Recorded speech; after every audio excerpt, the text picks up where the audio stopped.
although it is not considered a kufr. In other words, the person is not, if a Muslim commits suicide, they're still Muslim, they're buried as a Muslim.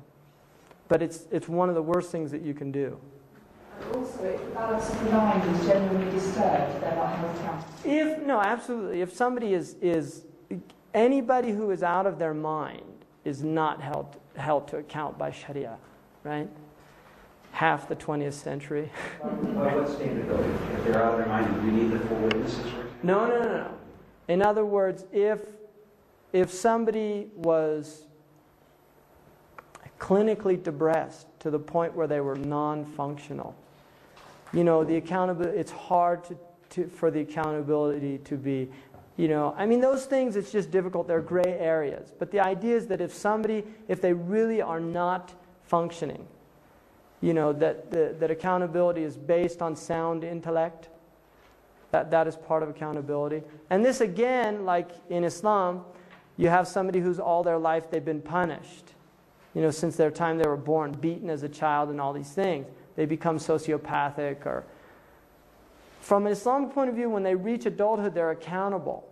In real terms, we would say, Allahu A'lam, what's going to happen on the Day of Judgment. Because the Prophet said many parents will be taken to account for what they did to their children. You see? Because it is the parents' response. It's a trust. That's why parenthood is so strong in Islam. It's because it's a divine trust. Children are a trust in the hands of the parents.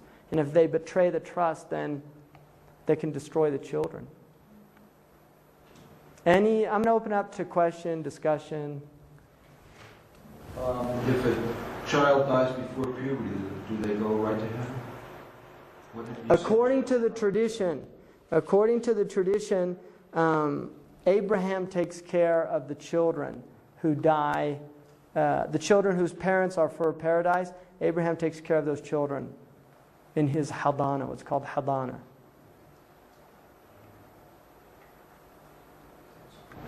When the woman came to the prophet to ask forgiveness from Muhammad, it wasn't Muhammad to forgive. He can't forgive. Yeah, it's not like, in the Christian tradition, there's some verses that would indicate, like Jesus said, go and sin no more, for you're forgiven. And that was seen as kind of a blasphemy to the Jews. From the Muslim point of view, they would say, Allahu A'lam, if that is a true account of Jesus, they would say that is not Jesus forgiving, but rather God revealing to him that the woman's actions were forgiven. Because the Prophet did tell people they were forgiven. But he does not forgive. The Prophet does not absolve people's sins. It is God alone who forgives. The Prophet is seen as a human being. He's a man. He does not have divine... he is a human being like the rest of us in his human nature, but not like the rest of us in that he's a prophet. So some of them said, a ruby is a rock, but it's not like other rocks. It's a mineral, but it's not like other minerals.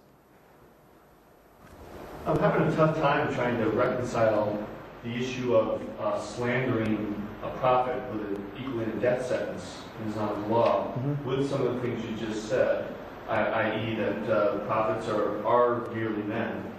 And also something else that I think I've heard in the Hadith or the Quran, that people find God in their own time. It might be 16 for this person, maybe it's 40 years of age. So how, if that's true... Well, there would be no... Because, if you slander another human being, you're whipped in Islam. In other words, if I accuse somebody in here of adultery, the Islamic punishment is that I'm whipped. Okay. Because that is prohibited to do that. And there's very severe consequences for it because of its impact on society. If you do something to a prophet, it's very serious. With the idea that the prophets are impeccable in their character, that they are people that have only brought good for human beings. And if you do want to say something about them, then you say it not in the public space, in the private space. In other words, that's again between you and God. But if you bring that out into the public space, then it creates a type of tension in the society that is very serious, according to the Muslims. Mm-hmm. And I'd like to add to that, that many of the people that persecuted the Prophet, He forgave them. absolutely physical persecution, Yeah, He forgave them. became Muslims themselves. And He forgave them. Absolutely. Yeah. So, Now, if it was a non-Muslim who did it, see, that's very different. If it's a non-Muslim who did it, it goes under a different category than if a Muslim did it. Do you see what I mean? In other words, this law relates to Muslims who say bad things about the Prophet ﷺ. Mm-hmm. I think also, in terms of you reconciling and understanding what you said before about the entire Sharia being in place in an Islamic setting is a pretty important piece in terms of understanding how that can possibly be a reality for the punishment. It's not like some one of us here is blaspheming the Prophet and that will be a lot of punishment for the Islamic law. I mean, maybe you just emphasize that. Yeah, that's a good point. So that does not hold for non-Islamic people. No, it's prohibited in Islamic law for a person to do that, to blaspheme any prophet, right? But for a Muslim, it's a death penalty. For a non-Muslim, they are tried, and if they become Muslim, right? If it was towards the Prophet Muhammad, then it's not. If they don't, and they say, that they adhere to that, because it's prohibited for the Muslims even to curse false gods in the Quran. It says, "لا تسبوا الذين يدعون من دون الله فيسبوا الله عدوا بغير علم." Do not curse the false gods of other people. And that came later. Initially, the Muslims were saying bad things about the gods. So even for a Muslim, they're not supposed to make fun of Hindu objects of worship. Right? Like laugh about Krishna or Vishnu or Shiva. See, we're not supposed to do that. If it's in the private space, that's another matter. But publicly, I should not do that. I should not disparage what other people hold sacred.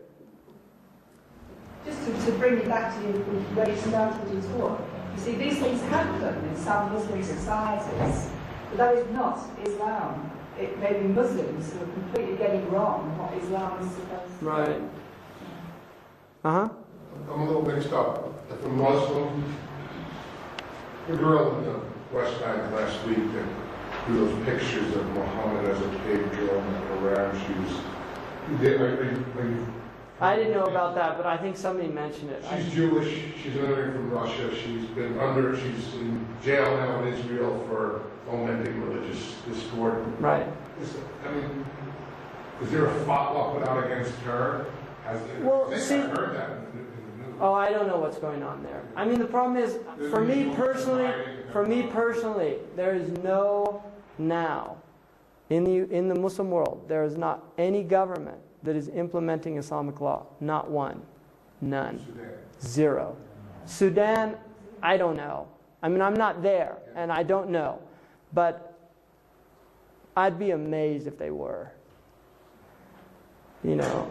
But because she's not Muslim, I don't understand. If a Muslim... She would be, in a Muslim country, if that happened, she would be taken to, there would be a trial. You know, it goes against it's like a blasphemy. It goes under those laws, right? Do all those Muslim countries though contend that they are implementing Islamic law? Some of them do, some of them don't. Most of them will say that it is the law of the constitution or the state, but none of them do. I think probably the only ones that would claim to is Arabia, like what they call Saudi Arabia now, Sudan, and maybe Afghanistan would probably claim that they do also. And Iran. But I'm going to get into, when I talk about the end of time and how the Muslims view, I'm going to get into that, really discussing really how the Muslims view this period of time traditionally. So, is it 12 now? 12:16. Okay. Well, thank you very much. And